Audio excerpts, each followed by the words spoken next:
Order. Point of order, Mr Alan Brown. Thank you, Mr Speaker. Previously in a business question, I'd pointed out to the Leader of the House that both the Lib Dems and Labour had been fined for their conduct in the 2015 election, and I drew attention to the fact that the Tories were also under investigation. And the Electoral Commission had expressed concerns that the cap fine limit meant fines were no longer a suitable deterrent.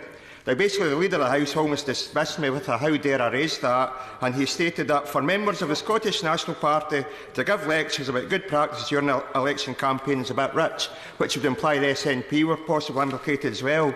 Now that the Tories have been fined a record £70,000, how can I make sure the record is correct that the SNP were the only major party not fined at the election, and that our record number of MPs was returned without any financial shenanigans? And how do I make the Leader of the House consider our apologies worthwhile? Grateful to the honourable gentleman for his point of order and for his characteristic courtesy in giving me advance notice of his intention to raise it. What I would say to the honourable gentleman is as follows. First of all, he's found his own salvation by putting what he regards as the facts of the matter on the record, where they will permanently reside, doubtless to the great delight of the honourable gentleman and possibly of other people in Kilmarnock and Loudoun.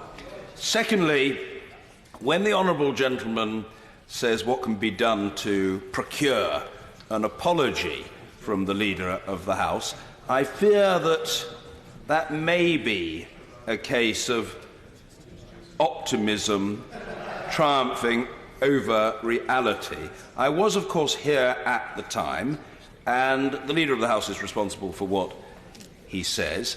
I think the Leader of the House offered a robust response in the course of what might be thought to be a knockabout exchange.